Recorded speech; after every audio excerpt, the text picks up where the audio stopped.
A simple wrong investment decision could wipe out years of savings.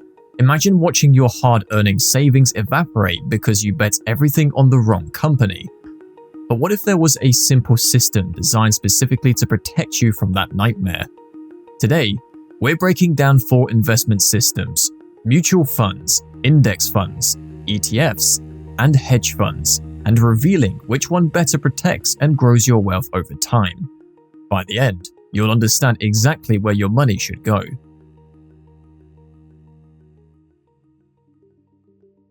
You have money that you want to grow. You read a newspaper article saying a company called XYZ is going to be the next big thing. So you get caught up in the hype and buy its shares with your entire life savings. But almost immediately, doubt creeps in. First problem: you're not Warren Buffett. You don't have the expertise to analyze whether this business will thrive or collapse. Second problem: you've put all your savings into one basket. If that company fails, you lose everything. The solution? Diversification. Instead of betting everything on one company, spread your money across 100 different companies in different sectors. This way, if one fails, your entire investment doesn't disappear. But now you face new problems. How do you pick 100 companies?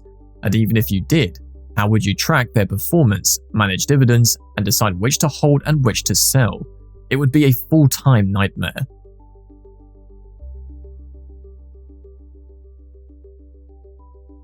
This is where mutual funds enter. A mutual fund is a pool of money from thousands of investors like you. Because so many people contribute, these pools can grow to billions of dollars. The fund uses this money to buy shares in different companies, bonds, real estate, currencies, and even gold. The fund's total value rises and falls daily based on its holdings. This total value is divided into units, similar to shares in a company, which gives each unit a price. When you invest in a mutual fund, you buy units based on the current unit price. The fund processes your purchase once per day after markets close.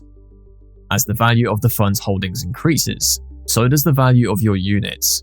You make money by selling your units at a higher price than you paid. Mutual funds come in 2 main types: active mutual funds, also called managed funds, and passive mutual funds, better known as index funds.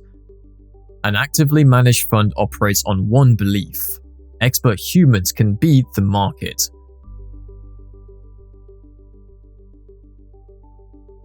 When you invest in an actively managed fund, your money joins a pool managed by a portfolio manager and their team of analysts.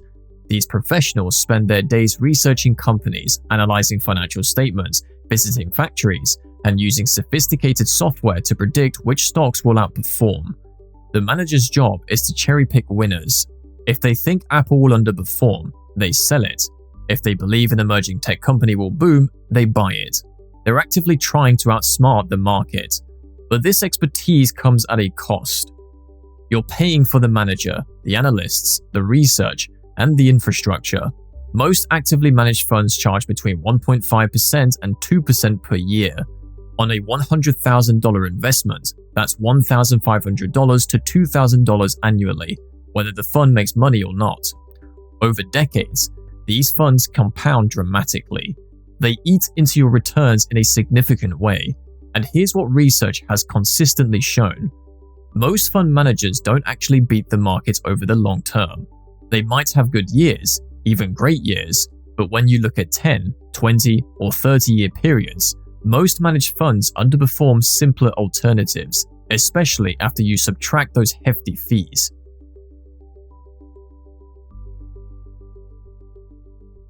In the 1970s, John Bogle, founder of Vanguard, noticed something revolutionary. Most expert managers fail to beat the market average over long periods, so he proposed a radical idea. Stop trying to beat the market and simply match it. This is an index fund. An index is simply a list. The S&P 500 is a list of the 500 largest companies in America. An index fund doesn't hire expensive managers to pick stocks. Instead, it uses a simple algorithm. If Microsoft represents 6% of the S&P 500, then 6% of the fund's money goes into Microsoft. No guessing, no debating, no expensive research. Here's the genius. The S&P 500 is a self-cleaning system.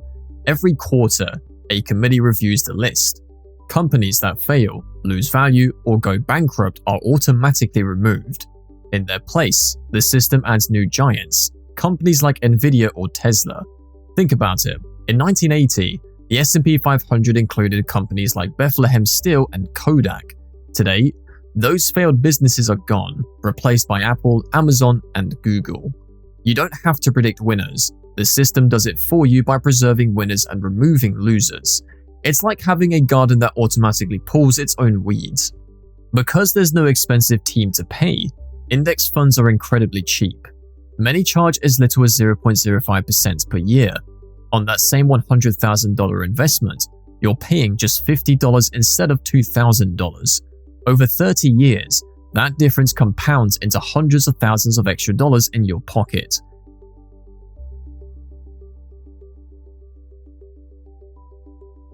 The ETF, or Exchange Traded Fund, is the modern system. It takes that same index fund and puts it on the stock exchange. This means you can buy or sell it every single second the market is open. There is no $3,000 minimum. If you have $50, you can buy one slice of the ETF right now. There's also a hidden systemic advantage to ETFs: tax efficiency. Because of the way ETFs are structured, they don't have to sell internal shares as often as mutual funds do when people want to leave the fund. In the cubic view, the ETF is the more aerodynamic, faster, and more efficient vehicle for most people. But let's talk about the psychological system of these funds. A mutual fund actually protects some people from their own emotions. Because it only trades once a day, you can't panic sell in the middle of a lunch break market crash. An ETF owner, however, has a sell button in their pocket all day long. This high-speed access is a double-edged sword. If you don't have the discipline to let your system run, the speed of the ETF can actually work against you. Understanding your own behavior is just as important as understanding the math of the boxes.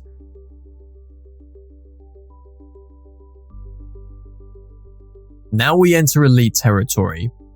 Hedge funds are private investment pools designed for institutional investors, university endowments, and ultra-wealthy individuals. A hedge fund's goal isn't just to grow money, it's to protect and exploit. They use strategies too complex and risky for regular funds. Short selling. They bet that companies will fail. If the stock drops, they profit. Leverage. They borrow $10 for every $1 they have, magnifying gains but also magnifying catastrophic losses. Derivatives. They trade complex contracts based on future oil prices, interest rates, and even weather patterns. Hedge funds hunt for market inefficiencies. If a European bank prices a loan incorrectly, or if a tech company's stock is slightly overvalued compared to competitors, the hedge fund pounces. This helps keep global prices accurate, but it also creates massive volatility when their big bets go wrong. Hedge funds are the most expensive investments on earth. They typically charge a 2 and 20 fee structure, 2% management fee annually, plus 20% of any profits. If the fund makes $1 million in gains, the manager keeps $200,000. Because of their complexity and use of leverage, regulations restrict hedge funds to accredited investors, people wealthy enough to absorb potential losses.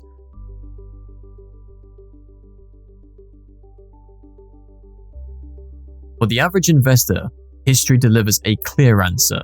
Index funds and ETFs dominate. Why? In a growing economy, the top companies generally trend upward. The S&P 500 self-cleaning mechanism ensures you're always invested in current winners. By paying minimal fees, you keep more of that growth. Actively managed funds claim they can protect you during crashes by moving to cash or gold. But data shows very few managers actually time these moves correctly. Studies show that over 80% of actively managed funds underperform their benchmark index over 10-year periods, and that number rises to over 90% over 20 years. The primary culprit? Those higher fees slowly eroding returns through the power of compound interest working against you. ETFs win on convenience. The ability to buy and sell instantly on your phone makes them the most accessible tool for modern investors. Hedge funds?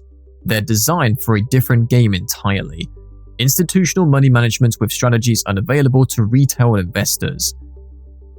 The system that wins isn't the most complex or the most expensive. It's the one that relies on long-term economic growth while keeping costs low. For most investors, that means index funds and ETFs. The choice isn't about picking stocks, it's about picking the right system.